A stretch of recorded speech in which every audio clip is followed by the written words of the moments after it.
Mercedes-Benz is one of the oldest and most luxurious car companies in the world, worth around $80 billion. But being among the most desired and expensive cars today, it's easy to forget its early, humble beginnings. It all started with a poor engineer who faced many doubts and failures in his pursuit of building the first horseless carriage.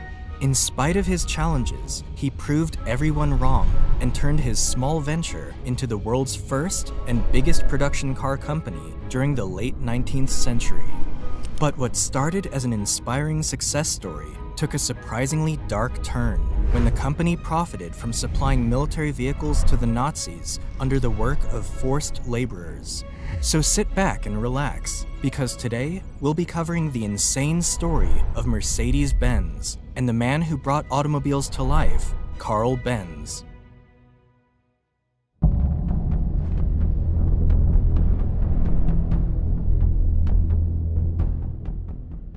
Carl Benz was born in November 1844 in the German town of Mühlberg. Born into a low-class household, his father was a locomotive driver who barely managed to sustain his family enough to get by. However, when Carl turned 2 years old, his father passed away, leaving him and his mother in dire financial straits. Needless to say, Benz's childhood wasn't easy. But despite living in poverty and going to bed with an empty stomach, his mother did everything she could to make sure her son had a good education. Thanks to her, Carl was able to attend school and showed signs of brilliance at a very young age, most notably in chemistry and mechanics. By the time he was 15, Carl decided to follow in his father's footsteps and pass the entrance exam for mechanical engineering at the University of Karlsruhe, where he met a teacher that would eventually play a big role in his life, Ferdinand Rettenbacher.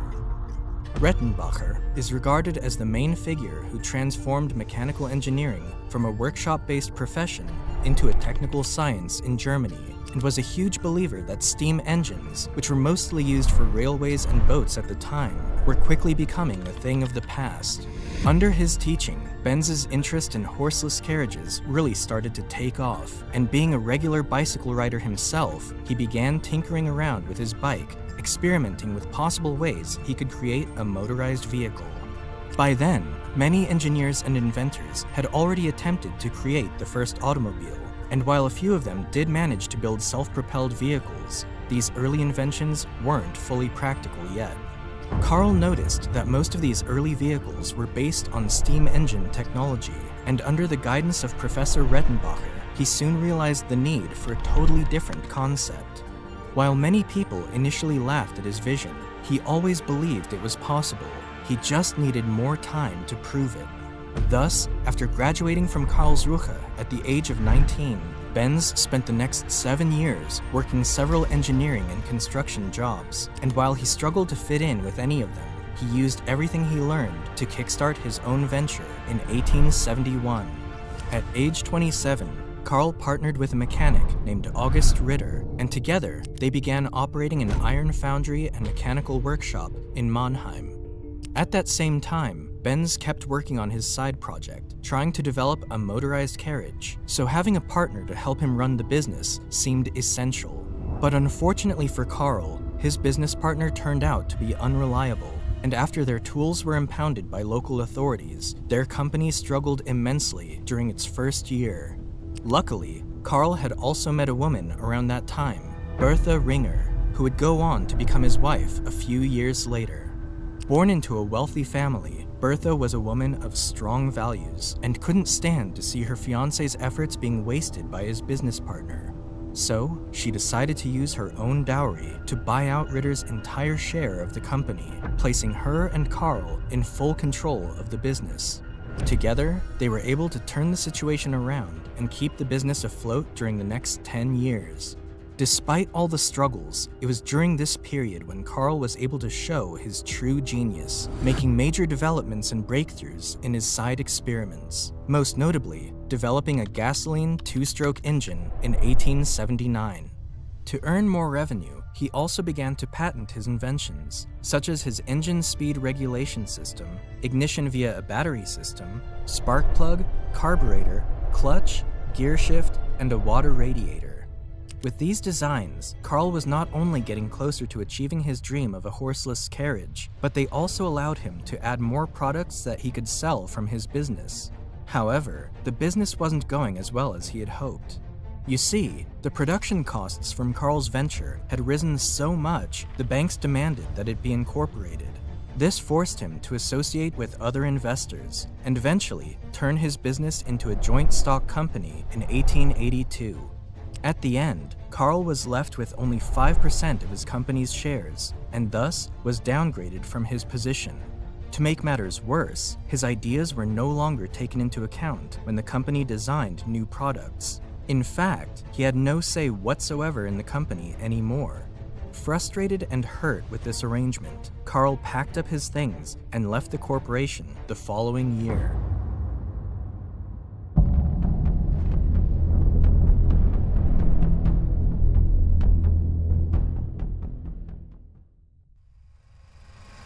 Leaving his company came as a hard blow for Carl, but the disappointment made him even more determined to be successful. His longtime passion for bicycles would bring him to Max Rose and Friedrich Wilhelm, two men who owned a bicycle repair shop in Mannheim. Together, they established Benz & C and focused on manufacturing industrial machines and stationary gas engines. Unlike Carl's previous venture, this one started pretty well and became quite profitable within a short period of time. With steady income pouring in and a staff of 25 people, Benz finally directed his main focus toward his lifelong dream, building an automobile using his gas engine. Instead of simply adding a motor to a carriage, Carl built the carriage around the motor, and using similar technology to that of a bicycle, he constructed what many considered to be the first true automobile in 1885, the Benz Patent Motorwagen. This two-seater vehicle ran on 3 wire wheels, forming a tricycle, and was powered by a gasoline 4-stroke motor. Its one-cylinder engine produced 2/3 of a horsepower and could go around 7 miles per hour. Benz knew this was revolutionary, and after testing and refining his vehicle, he drove his wonder car out to the public in the summer of 1886. However, he received mixed reviews from critics. While some admired his creation, most people were skeptical about the machine, and many didn't want him to drive around on the main streets for fear that the vehicle might explode. Others were even convinced that Benz was the devil driving an infernal carriage. Carl's business partners weren't too happy about it either. His obsession with the automobile kept him away from his work, and they couldn't see how his invention could be of use. Why would anyone buy such a machine? They argued. It's no quicker than a horse, it can break down easily, and it can run out of fuel. Nevertheless, Carl Benz was convinced that his horseless carriage was the future and began manufacturing cars for sale in 1888, the first person in the world to do so. His biggest supporter was his wife, who would often stay with her husband in the workshop, offering him new suggestions. But even after adding improvements, people still couldn't see Carl's vision. On the other hand, the few people who bought the cars could only use them to cover short distances, and even with that, they needed mechanics to be with them at all times. It also didn't help that they were very expensive, leaving them only accessible to the rich and elite, and even many members of the so-called elite didn't fancy them because they were so loud and messy. With that being said, one thing was clear: Carl needed to convince the world that the automobile was here to stay.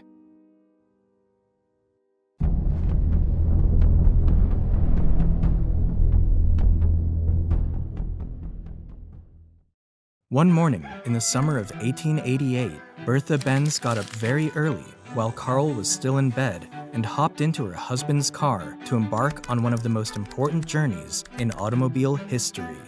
She brought along her 2 sons and set out to visit her mother in Pforzheim, which was 66 miles away from Mannheim.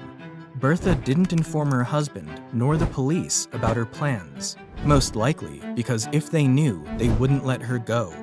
At the time, no car or motorized carriage had ever previously attempted a journey that long, but she was determined to prove the importance of Benz's invention.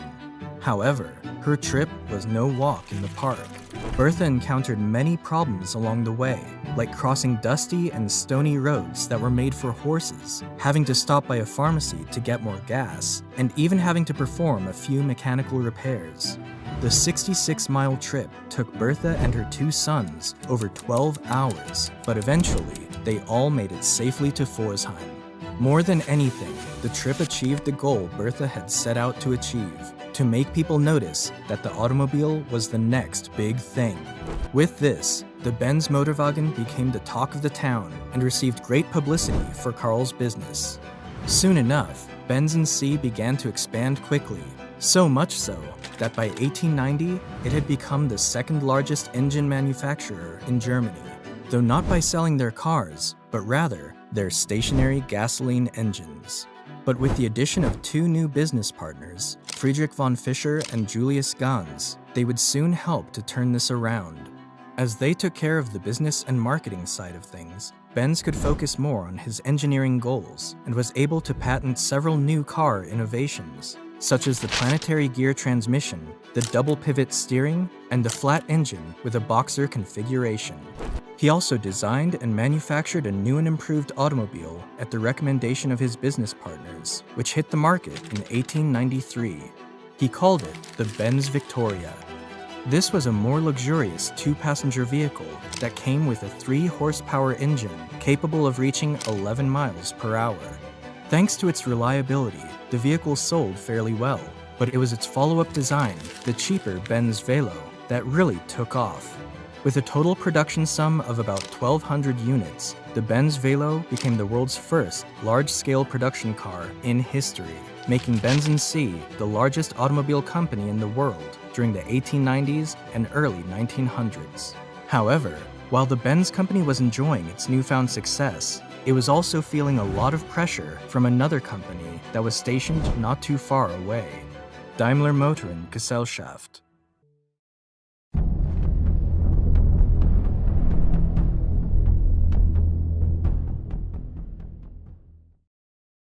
Daimler Motorengesellschaft was headed by Gottlieb Daimler and Wilhelm Maybach. Both were brilliant engineers, but Gottlieb Daimler in particular was known for being very competitive and had a lot of connections and knowledge of how to run a business, knowledge that Karl Benz seemed to lack. The first Daimler car to be sold commercially appeared in 1892. 2 years later, they followed up with a 2-cylinder car, and in 1897, they introduced their first front-engine model, the Daimler Phoenix.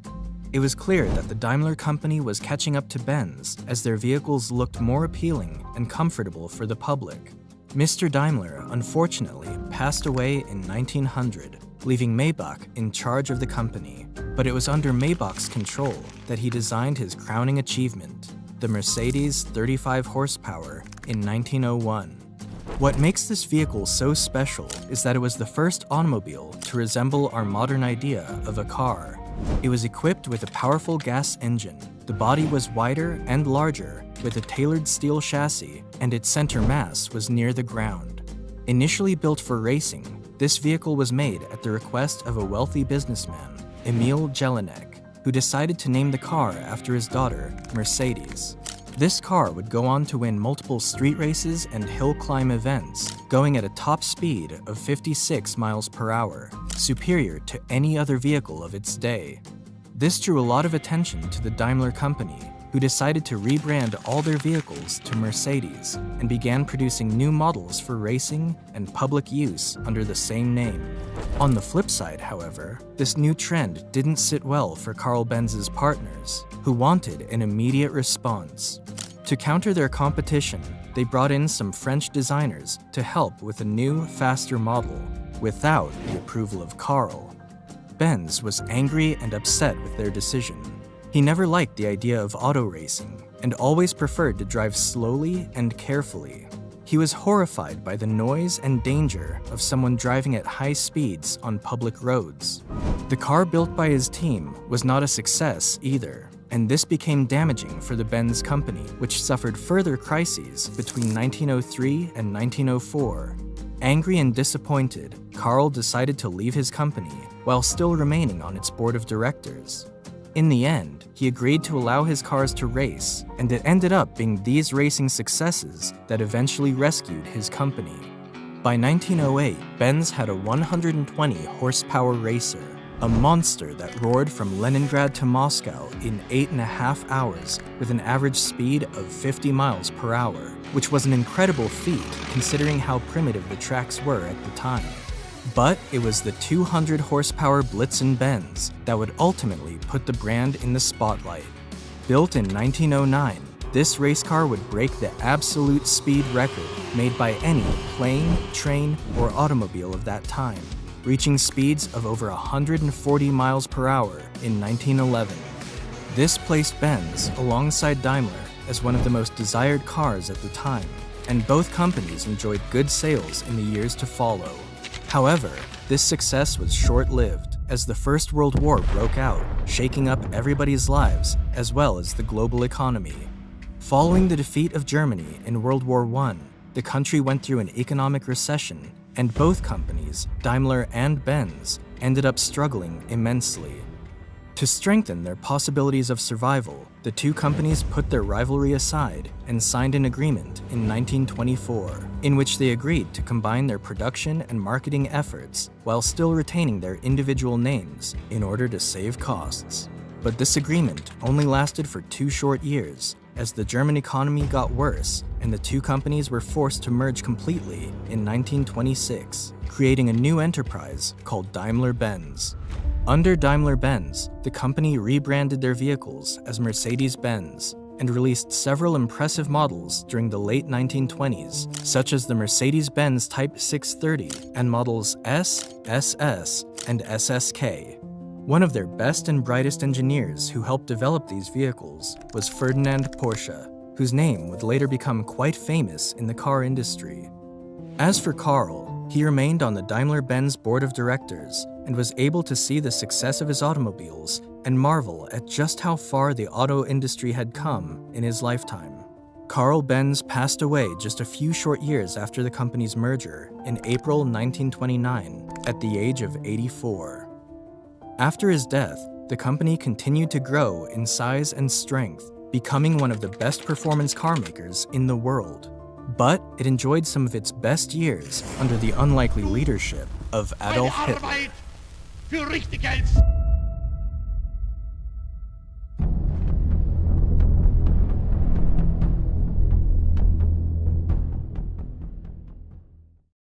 When Hitler rose to power in Germany in 1933, he wanted to showcase German engineering and technology to the world, hoping to elevate his political standpoint above those of his contemporaries.